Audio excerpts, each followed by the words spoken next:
Alors, je voudrais parler un peu de la vie astrologique et d'un astrologue marquant pour l'astrologie française, qui est André Barbeau, qui est né en 1921, en octobre 1921, qui d'ailleurs va fêter son 98e anniversaire en 2019, si je m'abuse. Et je voudrais qu'on étudie un peu sa vie au regard de ma théorie des 4 âges. C'est-à-dire avec comme repère 30, 37, 45, 52, 60, 67, 75, 82, etc. Avec alternativement un moment fort, un moment faible, un moment fort, un moment faible. Alors, je ne pense pas être exhaustif, mais ça peut être intéressant d'appliquer à un astrologue une grille qui n'est pas du tout la sienne, qu'il ne connaît pas, et que la plupart des astrologues eux-mêmes ne connaissent pas, puisque ça vient de sortir. Et donc je dirais, alors, Barbeau a 30 ans, on ne reviendra pas avant, on aurait pu effectivement commencer à 15 ans et à 22 ans, enfin bon, après ça. À 30 ans, Barbeau publie dans Lyon républicaine un article sur le cycle Saturne-Neptune. Et ça tombe juste au moment de la mort de Staline. Donc il parlait justement des moments importants pour l'histoire de l'URSS, ben, ça tombe très bien. C'est à ce moment-là également qu'il va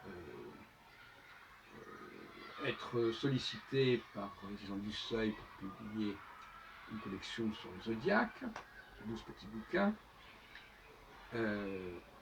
Et il y a aussi le congrès de Paris de 1953, où il joue un rôle assez important, le congrès international organisé avec la comtesse Wassilko-Sereski.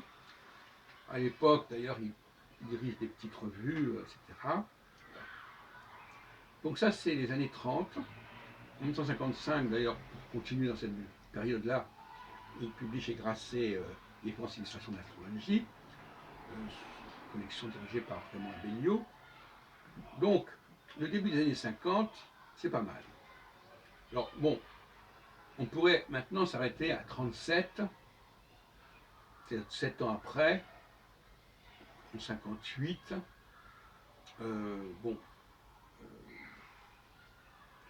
je préfère ne pas m'arrêter là-dessus sur le moment. On pourrait faire une analyse plus. Alors, passons à 45 ans. Donc 7 ans après 37, 45 ans. Donc là, à nouveau un pôle positif. 45 ans, il publie en 66, 67, son bouquin Les Astres et l'Histoire, bouquin important chez Pauvert, où il développe pour la première fois son indice cyclique, son indice de concentration planétaire, avec les fameuses courbes, Première Guerre mondiale, Deuxième Guerre mondiale, etc. Et ça a un certain impact, et ça le positionne réellement sur le plan de l'astrologie mondiale, alors que la publication précédente qu'il avait faite chez Albin Michel, ou chez De Noël, je crois, la crise mondiale, ça avait moins bien marché, et donc c'était pas la bonne période. Donc voyez-vous, ça, entre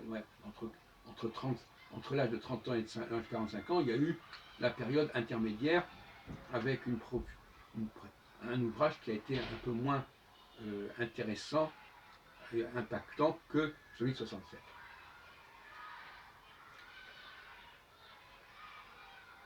Et ensuite, nous arrivons à deux dates intéressantes. Quand il a 52 ans, qui est une date négative, et quand il a 60 ans, c'est une date positive. Alors, 52 ans, ça nous renvoie à 73. Alors, vous savez que mes calculs sont approximatifs, hein, parce qu'on n'est pas. C'est Saturne qui est déterminant, et Saturne, c'est pas 30 ans, c'est 29 ans. Donc, moi, je m'accorde toujours une marge de 2 ans, 3 ans, facilement, hein, pas de problème. Et 73-74, c'est pas une période extrêmement favorable pour André Barbeau, parce que il il est un petit peu débordé par mon activité personnelle, création de mouvements astrologiques, etc. Et il perd un peu la main. Les congrès que j'organise ont un impact important et lui-même n'est pas présent, ne met jamais les pieds dans le colloque. Et puis le CIA lui-même est en train de se disloquer. Enfin bon, il y a une baisse de régime évidente à ce niveau-là. Je rappelle entre parenthèses, je reviens sur 1967. En 68, il crée l'astrologue et il y a Astroflash. Hein. Donc c'est pour montrer à ce moment-là, vraiment 68, quand il a 45 ans, c'est très puissant. Bon, alors ensuite, donc je répète, alors maintenant on va passer à 60 ans.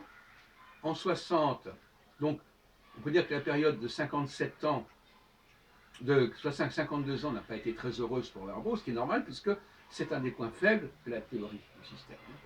45 fort, 52 faible, 60 fort. Alors on arrive à Barbeau à 60 ans, donc normalement ça doit être un point fort. Barbeau en 1981. Alors, moi, de ce côté-là, je me souviens plus très bien de ce qui s'est passé à ce moment-là. Il faudrait revenir sur sa carrière. C'est le moment où on attend effectivement la prochaine guerre mondiale. Donc probablement, parce que en 67 il avait annoncé, mais en 81 il est au pied du mur. Et donc là on commence à, voilà, donc il y a un grand pari qui s'est fait à ce moment-là. Et je pense que bon. Alors ensuite on a 67 ans, c'est-à-dire 7 ans après, qui là est un point négatif, et évidemment, c'est là, c'est en 88. Alors effectivement, ça peut être paradoxal, d'une certaine manière, il a la satisfaction de voir sa prophétie, entre guillemets, pour 1989 réalisée, puisqu'en Russie, il se passe des choses très graves, et dans le bloc soviétique, donc il peut effectivement pavoiser, mais en même temps,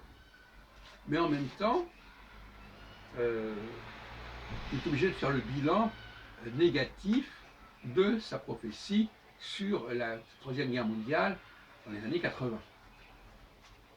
Là, effectivement, le bilan est négatif, donc là, il y a un flop. Même si il y a un lot de consolation avec l'histoire de 1989-90. Alors, je m'arrêterai là, mais voilà une belle illustration du travail que vous pouvez faire sur quelqu'un, disons, d'assez connu, qui a un impact, et quand on a un impact, il y a toujours des amplitudes, il y a toujours des variations.